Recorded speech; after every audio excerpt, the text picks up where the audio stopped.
Hello, class of 2015. I am so honored to be here today. Dean Khurana, faculty, parents, and most especially graduating students, thank you so much for inviting me. The senior class committee, it's genuinely one of the most exciting things I've ever been asked to do. I have to admit, primarily because I can't deny it, as it was leaked in the WikiLeaks release of the Sony hack, that when I was invited, I replied, and I directly quote my own email, "Wow, this is so nice. I'm gonna need some funny ghostwriters. Any ideas?" This initial response, now blessedly public, was from the knowledge that at my class day, we were lucky enough to have Will Ferrell as class day speaker, and that many of us, hungover or even freshly high, mainly wanted to laugh.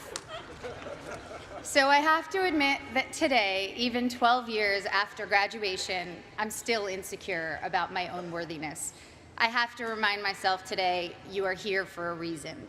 Today, I feel much like I did when I came to Harvard Yard as a freshman in 1999, when you guys were, to my continued shock and horror, still in kindergarten. I felt like there had been some mistake, that I wasn't smart enough to be in this company, and that every time I opened my mouth, I would have to prove I wasn't just a dumb actress. So I start with an apology. This won't be very funny. I'm not a comedian, and I didn't get a ghostwriter. But I am here to tell you today, Harvard is giving you all diplomas tomorrow. You are here for a reason. Sometimes your insecurities and your inexperience may lead you to embrace other people's expectations, standards, or values. But you can harness that inexperience to carve out your own path, one that is free of the burden of knowing how things are supposed to be, a path that is defined by its own particular set of reasons. The other day, I went to an amusement park with my soon-to-be 4-year-old son, and I watched him play arcade games. He was incredibly focused, throwing his ball at the target. Jewish mother that I am, I skipped 20 steps and was already imagining him as a major league player with what his aim and his arm and his concentration. But then I realized that when he won, he was playing to trade in his tickets for the crappy plastic toys. The prize was much more exciting than the game to get it. I, of course, wanted to urge him to take joy in the challenge of the game, the improvement upon practice, the satisfaction of doing something well, and even feeling the accomplishment when achieving the game's goals. But all of these aspects were shaded by the little 10-cent plastic men with sticky, stretchy blue arms that adhere to the walls. That was the prize. In a child's nature, we see many of our own innate tendencies. I saw myself in him, and perhaps you do too. Prizes serve as false idols everywhere. Prestige, wealth, fame, power. You will be exposed to many of these, if not all. Of course, part of why I was invited to come speak today, beyond my being a proud alum, is that I've accrued some very coveted toys in my life, including a not-so-plastic, not-so-crappy one, an Oscar. So we bump up against a common trope, I think, of the commencement address, people who have achieved a lot telling you that the fruits of achievement are not always to be trusted. But I think that contradiction can be reconciled and is in fact instructive. Achievement is wonderful when you know why you're doing it, and when you don't know, it can be a terrible trap. I went to a public high school on Long Island, Syosset High School. Ooh, hello, Syosset. The girls I went to school with had Prada bags and flat-ironed hair, and they spoke with an accent I, who had moved there at age 9 from Connecticut, mimicked to fit in. Florida oranges, chocolate cherries. Since I'm ancient and the internet was just starting when I was in high school, people didn't really pay that much attention to the fact that I was an actress. I was known mainly at school for having a backpack bigger than I was and always having whiteout on my hands, as I hated seeing anything crossed out in my notebooks. I was voted for my senior yearbook most likely to be a contestant on Jeopardy, or code for nerdiest. When I got to Harvard, just after the release of Star Wars Episode I, I knew I would be starting over in terms of how people viewed me. I feared people would assume I had gotten in just for being famous, and that they would think I was not worthy of the intellectual rigor here. And they would not have been far from the truth. When I came here, I had never written a 10-page paper before. I'm not even sure I'd written a 5-page paper. I was alarmed and intimidated by the calm eyes of fellow students who came here from Dalton or Exeter, who thought that compared to high school, the workload here was easy. I was completely overwhelmed and thought that reading 1,000 pages a week was unimaginable, that writing a 50-page thesis was just something I could never do. I had no idea how to declare my intentions. I couldn't even articulate them to myself. I had been acting since I was 11, but I thought acting was too frivolous and certainly not meaningful. I came from a family of academics and was very concerned with being taken seriously. In contrast to my inability to declare myself, on my first day of orientation freshman year, 5 separate students introduced themselves to me by saying, "I'm going to be president. Remember I told you that." Their names, for the record, were Bernie Sanders, Mark Rubio, Ted Cruz, Barack Obama, and Hillary Clinton. In all seriousness, I believed every one of them. Their bearing and self-confidence alone seemed proof of their prophecy, where I couldn't shake my self-doubt. I got in only because I was famous. This was how others saw me. It was how I saw myself. Driven by these insecurities, I decided that I was going to find something to do at Harvard that was serious and meaningful, that would change the world and make it a better place. At the age of 18, I had already been acting for 7 years and assumed I'd find a more serious and profound path in college. So freshman fall, I decided to take neurobiology and advanced modern Hebrew literature because I was serious and intellectual. Needless to say, I should have failed both. I got B's for your information, and to this day, every Sunday, I burn a small effigy to the pagan gods of great inflation. But as I was fighting my way through Aleph Bet Yehoshua in Hebrew and the different mechanisms of neural response, I saw friends around me writing papers on sailing and pop culture magazines, and professors teaching classes on fairy tales and the Matrix. I realized that seriousness for seriousness' sake was its own kind of trophy, and a dubious one, a pose I sought to counter some half-imagined argument about who I was. There was a reason I was an actor. I love what I do. And I saw from my peers and my mentors that that was not only an acceptable reason, it was the best reason. When I got to my graduation, sitting where you sit today, after 4 years of trying to get excited about something else, I admitted to myself that I couldn't wait to go back and make more films. I wanted to tell stories, to imagine the lives of others, and help others do the same. I had found, or perhaps reclaimed, my reason. You have a prize now, or at least you will tomorrow. The prize is a Harvard degree in your hand, but what is your reason behind it? My Harvard degree represents for me the curiosity and invention that were encouraged here, the friendships I've sustained, the way Professor Graham told me not to describe the way light hit a flower, but rather the shadow that the flower cast, the way Professor Scarry talked about theater as a transformative religious force, how Professor Coslin showed how much of our visual cortex is activated just by imagining. Now granted, these things don't necessarily help me answer the most common questions I'm asked. What designer are you wearing? What's your fitness regime? Any makeup tips? But I have never since been embarrassed to myself ask what I might previously have thought was a stupid question. My Harvard degree and other awards are emblems of the experiences which led me to them. The wood-paneled lecture halls, the colorful fall leaves, the hot vanilla at Toscanini's, reading great novels in overstuffed library chairs, running through dining halls screaming, ooh, ah, city step, city step, city step, city step. Woohoo! It's easy now to romanticize my time here, but I had some very difficult times here too. Some combination of being 19, dealing with my first heartbreak, taking birth control pills that have since been taken off the market for their depressive side effects, and spending too much time missing daylight during winter months led me to some pretty dark moments, particularly during sophomore year. There were several occasions I started crying in meetings with professors, overwhelmed with what I was supposed to pull off when I could barely get myself out of bed in the morning. Moments when I took on the motto for my schoolwork, done, not good. If only I could finish my work, even if it took eating a jumbo pack of Sour Patch Kids to get me through a single 10-page paper. I felt that I had accomplished a great feat. I'd repeat to myself, done, not good.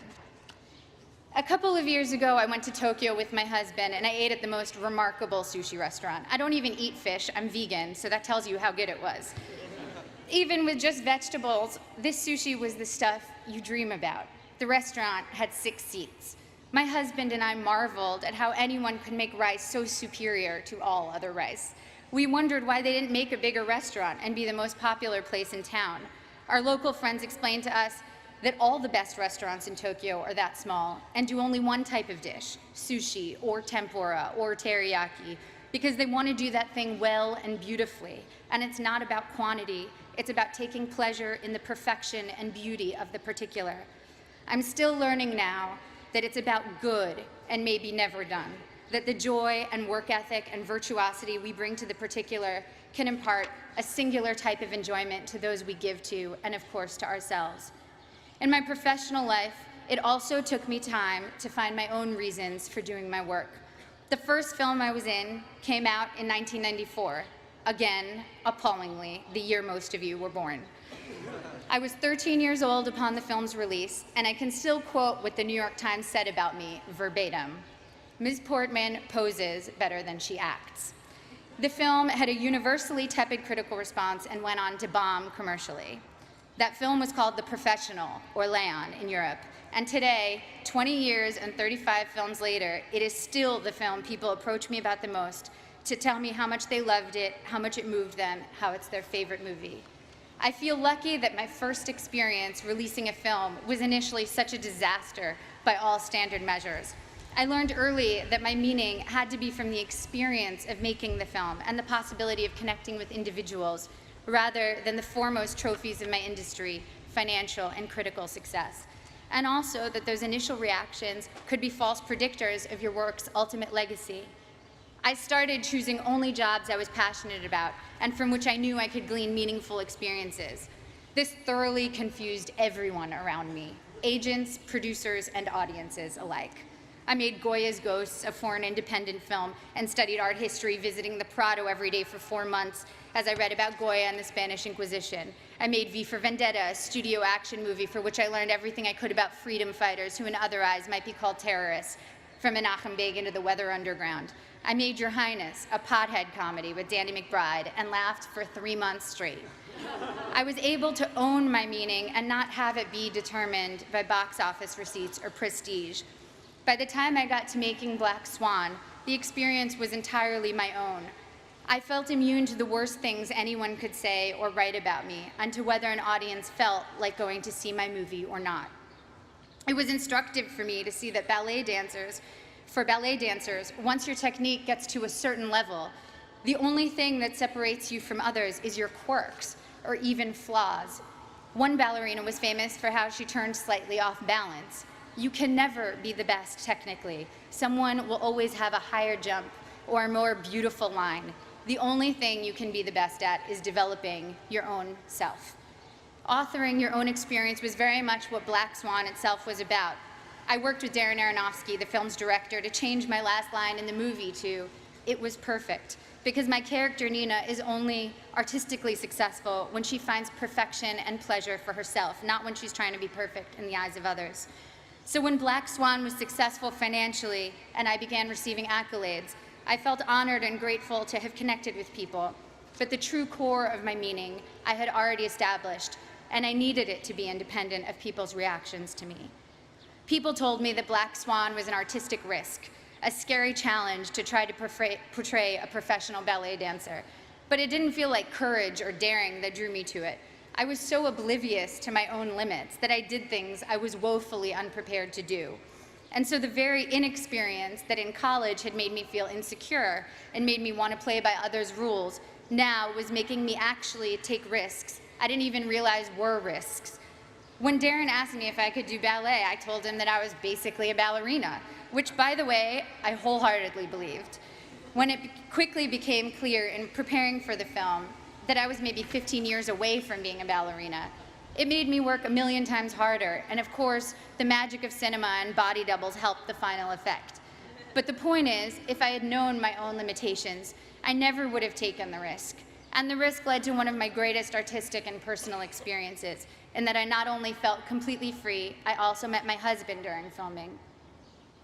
Similarly, I just directed my first film, A Tale of Love and Darkness, and was quite blind to the challenges ahead of me. The film is a period film, completely in Hebrew, in which I also act, with an 8-year-old child as a co-star. All of these are challenges I should have been terrified of, as I was completely unprepared for them. But my complete ignorance as to my own limitations looked like confidence and got me into the director's chair. Once there, I had to figure it all out, and my belief that I could handle these things, contrary to all evidence of my ability to do so, was half the battle. The other half was very hard work. The experience was the deepest and most meaningful one of my career. Now, clearly, I'm not urging you to go perform heart surgery without the knowledge to do so. Making movies, admittedly, has less drastic consequences than most professions and allows for a lot of effects that make up for mistakes. The thing I'm saying is, make use of the fact that you don't doubt yourself too much right now. As we get older, we get more realistic, and that includes about our own abilities or lack thereof. And that realism does us no favors. People always talk about diving into things you're afraid of. That never worked for me. If I'm afraid, I run away, and I would probably urge my child to do the same. Fear protects us in many ways. What has served me is diving into my own obliviousness, being more confident than I should be, which everyone tends to decry in American kids, and those of us who have been grade inflated and ego inflated. Well, it can be a good thing if it makes you try things you never might have tried. Your inexperience is an asset and will allow you to think in original, unconventional ways. Accept your lack of knowledge and use it as your asset. I know a famous violinist who told me that he can't compose because he knows too many pieces, so when he starts thinking of a note, an existing piece immediately comes to mind. Just starting out, one of your biggest strengths is not knowing how things are supposed to be. You can compose freely because your mind isn't cluttered with too many pieces, and you don't take for granted the way things are. The only way you know how to do things is your own way. You here will all go on to achieve great things. There is no doubt about that. Each time you set out to do something new, your inexperience can either lead you down a path where you will conform to someone else's values, or you can forge your own path, even if you don't realize that's what you're doing. If your reasons are your own, your path, even if it's a strange and clumsy path, will be wholly yours, and you will control the rewards of what you do by making your internal life fulfilling. At the risk of sounding like a Miss America contestant, the most fulfilling things I've experienced have truly been the human interactions. Spending time with women in village banks in Mexico with Finca, a microfinance organization, meeting young women who were the first and only in their communities to attend secondary school in rural Kenya with Free the Children, a group that builds sustainable schools in developing countries, trekking with guerrilla conservationists in Rwanda. It's a cliche because it's true, that helping others ends up helping you more than anyone. Getting out of your own concerns and caring about someone else's life for a while reminds you that you are not the center of the universe, and that in the ways we are generous or not, we can change the course of someone's life. Even at work, the small feats of kindness crew members, directors, fellow actors have shown me have had the most lasting impact. And of course, first and foremost, the center of my world is the love I share with my family and friends. I wish for you that your friends will be with you through it all, as my friends from Harvard have been together since we graduated. My friends from school are still very close. We have nursed each other through heartaches and danced at each other's weddings. We've held each other at funerals and rocked each other's new babies. We've worked together on projects, helped each other get jobs, and thrown parties for when we've quit bad ones. And now our children are creating a second generation of friendship as we look at them toddling together, haggard and disheveled working parents that we are. Grab the good people around you, don't let them go. The biggest asset this school offers you is a group of peers that will be both your family and your school for life. I remember always being pissed at the spring here in Cambridge, tricking us into remembering a sunny yard full of laughing frisbee throwers after 8 months of dark, frigid library dwelling. It was like the school had managed to turn on the good weather as a last memory we should keep in mind that would make us want to come back. But as I get farther away from my years here, I know that the power of this school is much deeper than weather control. It changed the very questions I was asking. To quote one of my favorite thinkers, Abraham Joshua Heschel, To be or not to be is not the question. The vital question is how to be and how not to be. Thank you. I can't wait to see how you do all the beautiful things you will do.